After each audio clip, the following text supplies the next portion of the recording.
रहमानिर्रहीम। अब देखिए, अब हमने डिस्कस करना है क्वेश्चन नंबर 6 को, एक्सरसाइज 5.1 को।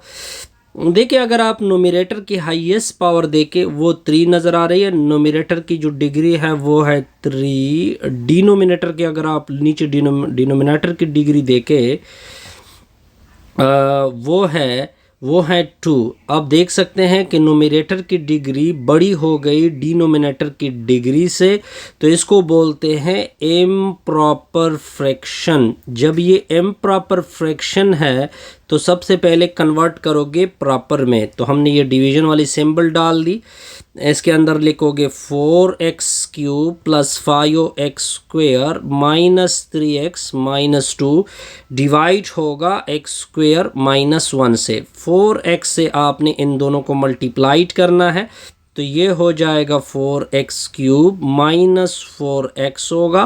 फिर आपने नीचे वाली की सिंबल को चेंज करना है, ये दोनों कैंसल, 5x² आ जाएगा, ये हो जाएगा प्लस x माइनस 2। फिर आपने प्लस 5 से मल्टीप्लाइड करना है दोनों को, तो ये आ जाएगा 5x² माइनस 5 आ जाएगा, बिल्कुल। तो अब आपने डिवीजन में सिंबल चेंज करनी है, ये दोनों कैंसिल होंगे, ये सिंबल भी चेंज, तो ये आ जाएगा x प्लस 3। अब इसके लिखने का तरीका क्या है वो मैं आपको दिखा देता हूँ।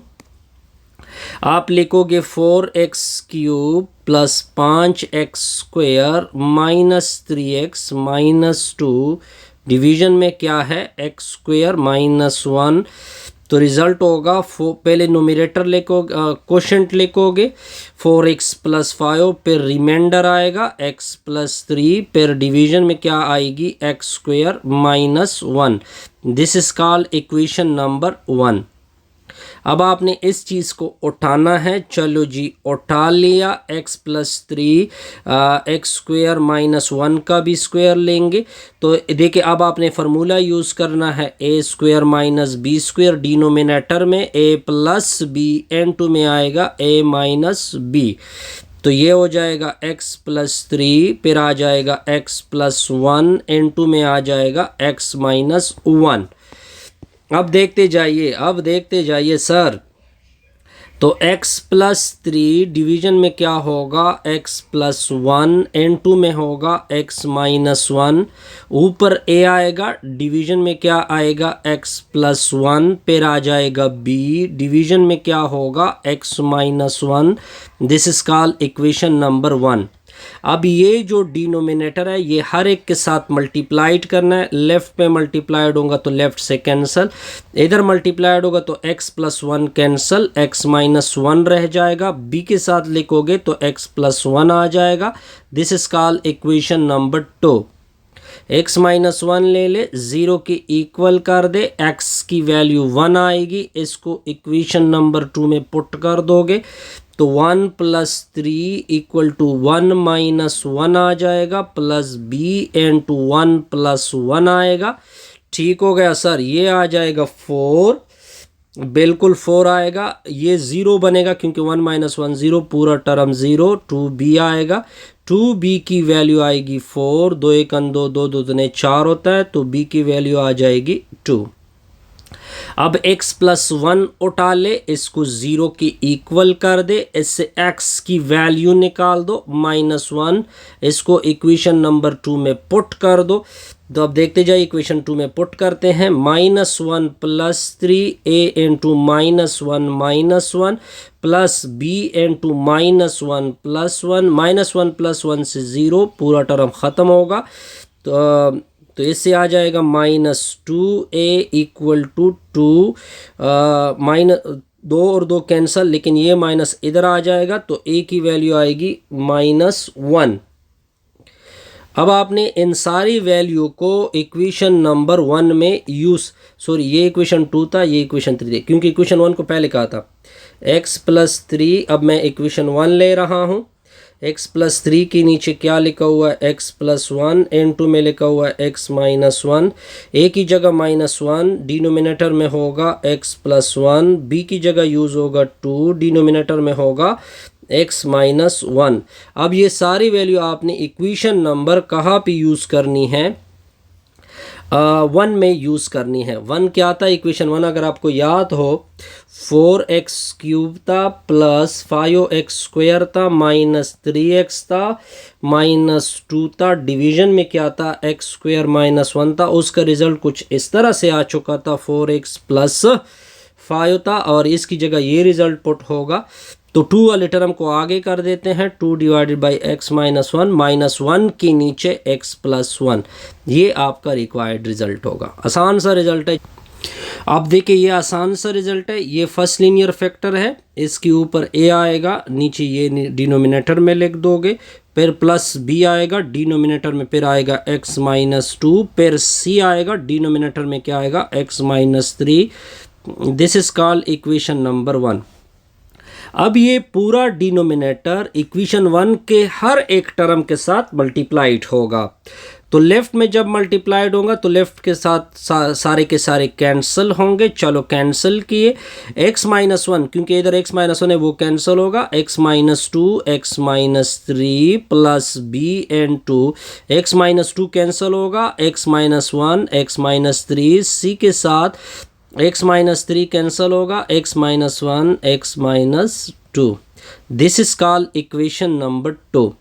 अब आपने x माइनस 2 उठा लिया, 0 की इक्वल कर दे, x की वैल्यू निकाल दो, 2 आ गई, इक्वेशन नंबर 2 में पुट कर दोगे तो 3 इंटू 2 का स्क्वायर होगा माइनस 12 इंटू 2 होगा प्लस 11 आएगा। 2 माइनस 2 इधर क्योंकि x की जगह 2 माइनस 2 पूरा टर्म 0, तो इधर 2 माइनस 2 पूरा टर्म 0, फिर प्लस b इंटू 2 में से 1 सब्ट्रैक्ट होगा, फिर 2 में से 3 सब्ट्रैक्ट होगा।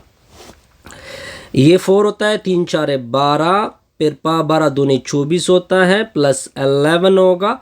देखते जाइए, ये होगा b इंटू 1 इंटू माइनस 1, इससे minus 12 plus 11 equal to minus b, इससे आ जाएगा माइनस 1 माइनस b, माइनस और माइनस कैंसल, b की वैल्यू आएगी 1। अब आपने x माइनस 3 उठाना है। क्या उठाना है जी? x minus 3। x माइनस 3 को उठा ले, 0 की इक्वल कर दे, x की वैल्यू आएगी 3, इक्वेशन नंबर 2 में क्या होगी? पुट। अब देखिए इधर भी x की जगह 3 पुट होगा, इधर जब 3 माइनस 3 हो जाएगा 0, फिनिश, 3 माइनस 3 0, पूरा फिनिश। सिर्फ c वाली टर्म रह जाएगी, 3 इंटू 3 का square minus 12 into 3 plus 11। First भी 0, सेकेंड भी 0, c इंटू 3 माइनस 1, 3 माइनस 2, 9 होता है, 9 3 27, 12 3 36 plus 11 equal to c into, इससे 2 आएगा, दूसरे से 1 आएगा, 27 में से 36 9 आएगा, लेकिन माइनस 9 प्लस 11 होगा इक्वल टू 2c आएगा। क्या आएगा? 2c। नो सॉरी, ये 8 आता है, आई थिंक सो। बिल्कुल ठीक है जी, ये आ जाएगा 2 इक्वल टू 2c, 2 और 2 कैंसल, तो c की वैल्यू बन गई जी 1। अब देखिए x माइनस 2 भी यूज़ हुआ, x माइनस 3 भी यूज़ हुआ, सिर्फ आपने x माइनस 1 को यूज़ करना है। हम x माइनस 1 को अब यूज़ करेंगे, तो x माइनस 1 उठा ले, 0 की इक्वल कर दे, x की वैल्यू निकाल दो 1, इसको इक्वेशन नंबर 2 में पुट कर दो, तो 3 इंटू 1 का स्क्वायर माइनस 12 इंटू 1 जमा 11। देखिए 1 माइनस 1 0, 1 माइनस 1 0, पूरा टर्म 0, तो सिर्फ एक ही टर्म रह जाएगी, 1 माइनस 2 1 माइनस 3, ये हो जाएगा 3, ये हो जाएगा माइनस 12, 3 में से 12 माइनस 9 प्लस 11, ये हो जाएगा सर -1, गुड, -2, ये +2, a की वैल्यू भी 1 आ रही है, a की वैल्यू भी क्या आ रही है? आप देख सकते हैं कि a की वैल्यू क्या आएगी? 1। a b c सारों की वैल्यू क्या आ गई? 1 1 1। तो अब आपने जस्ट इसको पुट करना है, तो इक्वेशन देके इक्वेशन 1 को रिकॉल कर देते हैं। इक्वेशन 1 मैंने रिकॉल किया, क्या था? 3x² माइनस 12x प्लस 11 था।